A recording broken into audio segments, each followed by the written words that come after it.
அனைவருக்கும் வணக்கம். கடந்த 4-5 நாட்களாகவே தமிழ்நாட்டில் நடந்துட்டு இருக்கிற அரசியல் என்பது பலரையும் புருவம் உயர்த்த வைத்திருக்கிறது.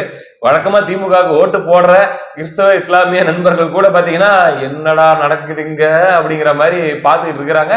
யாருக்குமே ஒரு தெளிவான புரிதலே இல்லை. என்னமோ நடக்குது, ஆனா என்னன்னு சரியா புரிய மாட்டேங்குது. ஒருவேளை இப்படி இருக்குமோ, ஒருவேளை அப்படி இருக்குமோ அப்படின்னு சொல்லி ஏகப்பட்ட கருத்துக்கள் நிலவிட்டு வருதுங்க.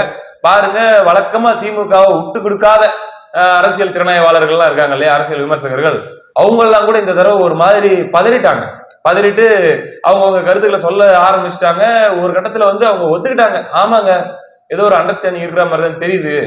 இதெல்லாம் பார்த்தா ஒரு சாதாரண நிகழ்வு மாதிரி தெரியல, எல்லாத்துக்கு பின்னாடி ஒரு கணக்கு இருக்கும் அப்படின்ற மாதிரி இதுல கண்டிப்பா ஏதோ ஒரு கணக்கு இருக்குங்க, இதை மேலோட்டமெல்லாம் கடந்து போக முடியாதுங்க அப்படின்னு சொல்லிட்டு இருந்தாங்க. நாமளும் அதுதான் சொல்லியிருந்தோம். ஒரு அரசியல் திறனாய்வாளராக என்ன சொல்லியிருந்தோம், இது ஒரு அரசியல் கலந்த, அட் த சேம் டைம் கொஞ்சம் அரசியல் கடந்த ஒரு நட்பு, ஒரு உறவு அப்படின்னு சொல்லி நம்ம தாங்க இவ்வளவு டீசெண்டா சொல்லிட்டு இருக்கிறோம். ஆனா பத்திரிகைகளின் பாராட்டு மலையில் திமுக நனைஞ்சிட்டு இருக்குது அப்படிங்கிறத இன்னைக்குதான் புரிஞ்சு. என்ன அப்படின்னா பாருங்களேன், ரிப்போர்ட்டர் ஆகட்டும், விகடன் ஆகட்டும், அப்படி அவங்க போட்டிருக்கிற தலையங்கம் எல்லாமே நம்ம எவ்வளவு பரவாயில்ல அப்படிங்கிற அளவுக்கு இருக்குது. இப்படியாக இருக்கக்கூடிய சூழல்ல இந்த 2-3 நாள் நடந்த எல்லாத்தையும் பார்த்துட்டு எல்லாருமே எந்த லெவல் வரைக்கும் இமேஜினேஷன் பண்ணாங்க அப்படின்னா, கூட்டணி வரைக்கும் எல்லாம் போவாது, கூட்டணி எல்லாம் வைக்க மாட்டாங்க, ஒரு மறைமுக அண்டர்ஸ்டாண்டிங், திமுகவால ஆக வேண்டிய சில வேலைகளை பாஜக சாதிச்சுக்கும், பாஜகவால ஆக வேண்டிய சில வேலைகளை திமுக சாதிச்சுக்கும், அந்த லெவல்ல இருக்கும் போல இருக்குது அப்படின்னு பார்த்துட்டு இருக்கும்போது, அப்படிலாம் கிடையாது, அதை விட அட்வான்ஸாவே நீங்க ப்ரிப்பேர்டா இருங்க அப்படின்னு சொல்லி ஒருத்தர் குறுக்க பூந்துருக்காருங்க. உங்களுக்கு ஞாபகம் இருக்குதா? நேத்து வீடியோல தான் நம்ம சொல்லியிருந்தோம், இப்ப இருந்தே மைண்ட் செட் பண்றாங்க, இப்ப இருந்தே கொஞ்சம் கொஞ்சமா ட்ரெயின் பண்றாங்க. இது நாளைக்கோ இன்னும் 6 மாசத்துக்குள்ளே நடக்க போறது இல்லைனாலும் நடக்க போறதுக்கான அறிகுறிகள் தென்படுற மாதிரியும் தெரியுது, பழக்கப்படுத்துறாங்க அப்படின்னு சொல்லியிருந்தோம்ல. ஏங்க, நம்ம ஒரு கணிப்புல தாங்க சொன்னோம். பார்த்தா பிஹைண்ட் ரூட்ஸ் பேட்டியில இந்த மனுஷன் யாரு, திமுகவுடைய அண்டாங்க, எப்பேற்பட்ட ஆளுன்னு உங்களுக்கே தெரியும். இதுதாயா நடக்குது அப்படின்னு சொல்லி ஊரே சேர்ந்து சொன்னாலும் கிடையாது அப்படின்னு சொல்லி வித்தியாசமான கோணத்துல ஒரு வீசுவாரு. அவரே அப்படியே தடுமாறி போயிட்டு அந்த பேட்டியில, இந்த தேநீர் விருந்து விஷயத்துல எனக்கு கூட மாற்று கருத்து இருக்குது, இத வேற மாதிரி அணுகி இருக்கலாம் அப்படின்னு சொல்லி கொஞ்சம் கொஞ்சமா அப்படியே டோன் குறைய ஆரம்பிக்குது. அப்படியாக அந்த பேட்டி நம்ம திராவிட மாடல் டவுன் பஸ் மாதிரி ஒரு மாதிரி போயிட்டு இருக்குதுங்க. அந்த மாதிரி போயிட்டு இருக்கிற நேரத்துல செந்தில்வேல் அவர்கள் ஒரு பாயிண்ட் சொல்றாரு, ரொம்ப நோட் பண்ண வேண்டிய ஒரு பாயிண்ட்.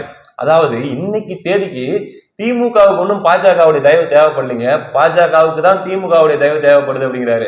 இது கேட்டு 4 பேர் சொல்றாங்க, ஓ திமுகவுக்கு பாஜகவுடைய தயவு தேவைப்படல, செந்தில் பாலாஜி அவர்களுக்கு ஜாமீன் வாங்கிட்டீங்க, ஏதோ 7-8 அமைச்சர்கள் மேல இடி கேஸ் எல்லாம் பெண்டிங் இருக்குதான், அப்புறம் ஜாபர் சாதிக்கு வழக்கு அப்படின்ற மாதிரிலாம். சரி விடுங்க, அதை விட்டுருங்க, நம்ம செந்தில்வேல் பேசுற டாபிக் குள்ளே வருவோம்.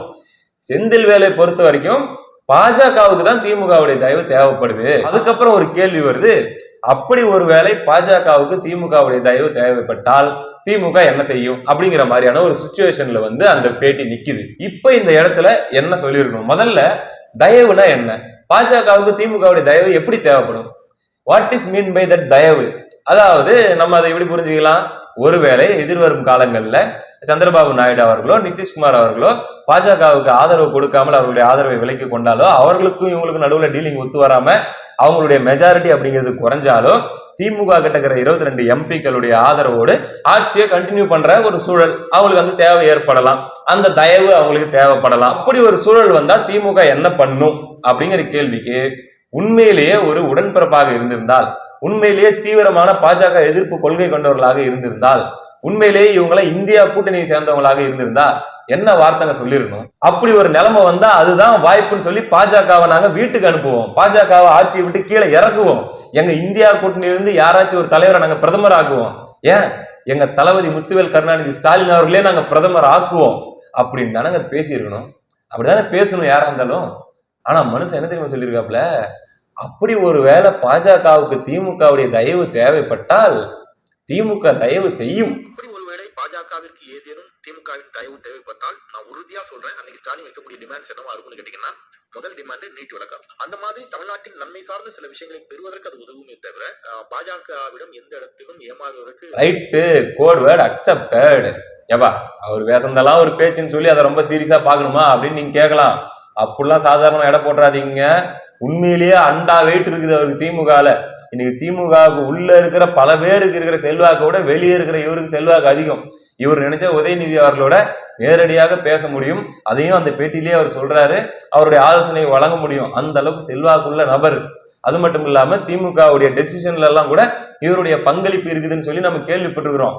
அப்ப இவரே அந்த இடத்துல சொல்றாரு அப்படின்னா, அதாவது பாஜகவுக்கு திமுகவின் தயவு தேவைப்பட்டால் திமுக தயவெல்லாம் செஞ்சிரும். கூட கோரிக்கைகள், நீட் விலக்கு, இந்த மாதிரி நாங்க தமிழ்நாட்டுக்கு நன்மை கருதி நாங்க அந்த தயவை செஞ்சிருவோம். காமன் மினிமம் ப்ரோக்ராம் வாஜ்பாய் அவர்களுடைய காலகட்டத்தில் கருணாநிதி அவர்கள் பாஜகவோட கூட்டணி வைத்த போது அதே வசனங்களை ஒத்து இருக்கிற மாதிரி இருக்குது பாருங்க செந்தில்வேல் அவர்கள் கொடுத்த இந்த ஸ்டேட்மெண்ட். இப்ப இந்த மாதிரியான ஆட்களுக்கு என்ன வேலை அப்படின்னு நினைக்கிறீங்க? ஆக்சுவலி திமுக உடன்பிறப்புகளையும் திமுக வாக்காளர்களையும், குறிப்பாக கிறிஸ்தவ இஸ்லாமியர்களையும், இவங்களை மென்டலி ப்ரிப்பேர் பண்றதுதான். அவங்க சந்தேகம் வரும்போதெல்லாம் சந்தேகப்பட்டுறாதீங்க அப்படின்னு சொல்லி அவங்கள கொஞ்சம் ஒரு மாதிரி கன்வின்ஸ் பண்ணி அவங்களுக்கு நம்பிக்கை எப்பயுமே கொடுத்துக்கிட்டே இருந்து நல்லா தான் போயிட்டு இருக்குது, நீங்க எதிர்பார்க்குற மாதிரி தான் போயிட்டு இருக்குது அப்படின்றத மெயின்டைன் பண்றதுதான் இவங்களுடைய வேலையே. ஆனா இவங்களே இந்த இடத்துல என்ன பண்ண ஆரம்பிக்கிறாங்கன்னா, இப்ப ட்ரெயின் பண்ற வேலையை ஆரம்பிக்கிறாங்க. இருக்கலாம், நடக்கலாம், ஆனா அதுவும் நல்லதுக்காக தான் இருக்கும். அப்படி ஒரு சூழல் வந்தாலும் அது நம்ம தமிழ்நாட்டுடைய நலன் கருதி ஐயா ஸ்டாலின் எடுக்கிற முடிவா தான் இருக்கும். மத்தபடி பாஜகவும் திமுகவும் இந்த ஜென்மத்துல கூட்டணியே வைக்காது அப்படின்ற மாதிரியான வார்த்தை வாயிலிருந்து வரமாட்டேங்குது. ஒருவேளை இந்த வீடியோவை எதனா பார்த்துட்டு நாளைக்கு வீசுனா வீசுவாரு, நான் வேற மாதிரி சொன்னேன் அப்படி இப்படின்ட்டு இருக்கட்டும். திமுகவுக்கு பாஜகவுடைய தயவு தேவைப்படல. சரி, அதே மாதிரி பாஜகவுக்கு திமுகவுடைய தயவு தேவைப்பட்டா போயிட்டு நீட்டு விலக்கு தான் எங்களுடைய முதல் கோரிக்கையா இருக்கும். மெய்யாலும் அதுதான் முதல் கோரிக்கையா இருக்கும். இனிமே மேற்கொண்டு ரைடு கீடெல்லாம் எதுவும் விட்டுறாதீங்க. ஏற்கனவே இருக்கிற அமலாக்கத்துறை வழக்குகள்லாம் கொஞ்சம் பார்த்து அப்படி பண்ணி விடுங்க. எங்க ஆளுங்க மேல ஏதாச்சும் விசாரணை அப்படி இப்படின்ற மாதிரி இருக்கிற மாதிரி இருந்தா அதெல்லாம் கொஞ்சம் கிடப்புல போடுங்க. அதே மாதிரி மத்திய அமைச்சரவையில ரொம்ப நாளா 10 வருஷமா எங்க ஆளுங்க யாரும் பங்களிக்காம இருக்கிறாங்க, அதுக்கு ஏதாச்சும் இப்படிலாம் எந்த விதமான காமன் மினிமம் ப்ரோக்ராம்ல வராது இதெல்லாம் இல்லையா? நீட்டு விலக்கு தமிழ்நாடு மக்களுக்கு ஏதாச்சும் நன்மை நடக்குமா? இந்த அளவுல மட்டும்தான். அந்த அளவுக்கு நலன் கருதி தியாகம் பண்ணி நீங்க போயிட்டு பாஜகவோட கூட்டணி வைக்கிறதா இருந்தா அப்படிதானே? இப்ப இதை திமுகவினரும் திமுகவுக்கு வழக்கமா ஓட்டு போடுறவங்களும் நம்பினாதான் அவங்க எல்லாம் சமூக நீதி சிந்தனையாளர்கள், இல்லைன்னா அவங்க சங்கிகள். கரெக்டா? அங்கதான் வருவீங்க. நான் போன வீடியோல ஒரு தடவை சொன்ன ஞாபகம் இருக்கா? நாளைக்கு ஒரு நாள் இவங்க பாஜக கூட கூட்டணியே வச்சுட்டு அதை கேள்வி கேட்டா கூட பழக்கதாசத்துல என்ன கேள்வி கேட்கற நீ சங்கி அப்படின்னு சொல்லிடுவாங்க அப்படின்ட்டு அந்த இடத்த நோக்கி இன்னைக்கு அப்படியே நகர்ந்துட்டு இருக்கிறாங்க. நம்ம போன வீடியோல தாங்க சொன்னோம், அந்த பிளாஷ்பேக் உங்களுக்கு ஞாபகம் இருக்கான்னு கூட தெரியல. இப்படிலாம் நடக்கிறதுக்கு வாய்ப்பு இல்லை, இருந்தாலும் உங்க மூளையில ஒரு மூளையில போட்டு வைங்க அப்படின்ட்டு. நீங்க மூளையில போட்டுலாம் வச்சிடாதீங்க, அதனால சென்டர்ல போட்டு வைங்க அப்படின்னு சொல்லி செந்தில்வேல் அவர்கள் பேட்டி மூலமா சொல்லிட்டு போயிட்டாப்ல. இவ்வளவு ஃபாஸ்டா இருப்பாங்கன்னு எதிர்பார்க்கறீங்க, உண்மையிலே ரொம்ப வேகத்துல போயிட்டு இருக்காங்க. அதுக்காக 2026க்குள்ள அப்படின்னு நான் சொல்ல வரல, ஆனா அப்படியே உருவாக்குறாங்க, பழக்கப்படுத்துறாங்க. ஒண்ணும் இல்ல, வானதி சீனிவாசன் அவர்கள் போயிட்டு முதலமைச்சர் சந்திக்கிறாங்க. அவங்களுடைய கோயம்புத்தூர் பகுதிக்கு சேர்ந்த சில கோரிக்கைகள்லாம் அவங்க வச்சாங்களா, வச்ச உடனே அவரு ஓகே சொல்லிட்டாரு அப்படின்னு சொல்லி அவங்க ஒரு பேட்டி கொடுத்து முதலமைச்சரை புகழ்றாங்க. அதுக்கப்புறம் பாத்தீங்கன்னா இன்னைக்கு நம்முடைய அமைச்சர், சுகாதாரத்துறை அமைச்சர் மாசு, அவர் குரங்கம்மையை தடுக்கிறதுல மத்திய அரசுடைய செயல்பாடுகள் எல்லாம் ரொம்ப சிறப்பா இருக்குது அப்படின்னு சொல்லி மத்திய அரசை புகழ்றாரு. அதுக்கு 2 நாளைக்கு முன்னாடி என்னடான்னா அண்ணாமலை அவர்கள் ஐயா கருணாநிதி அவர்களுடைய சமாதியை தொட்டு கும்பிட்டு வந்தது நான் பெருமையாக பாக்கியமாக கருதுகிறேன் அப்படிங்கிறாரு. அதுக்கு முன்னாடி ஐயா ஸ்டாலின் என்னன்னா ராஜ்நாத் சிங் அவர்கள் எங்க அப்பாவை பத்தி பெருமையா பேசுனதுல எனக்கு நைட்டு பூரா தூக்கமே வரல அப்படிங்கிறாரு. அதுக்கு 2 நாள் முன்னாடி என்ன அப்படின்னா ஐயா மோடி அவர்கள் ஐயா கருணாநிதியை பத்தி வானளவா புகழ்றாரு. இப்பவே ஓரளவுக்கு எல்லாம் பழகிட்டாங்கல்ல, பழகிருச்சு இல்ல. மறைமுக கூட்டணியா இருக்கிற வரைக்கும் அது மறைமுகமா இருக்கட்டும். நாளைக்கே அதிகாரப்பூர்வ கூட்டணி அல்லது ஆதரவு அல்லது நிபந்தனைகளுடன் கூடிய ஆதரவு அப்படின்னு என்ன வந்தாலும் அதை ஏத்துக்கிற மனப்பக்குவத்துக்கெல்லாம் ஆல்ரெடி எல்லாம் தயாராயிருப்பாங்க அப்படின்னு நினைக்கிறேன். பாவம், அடுத்த காலையில் சந்திப்போம். நன்றி.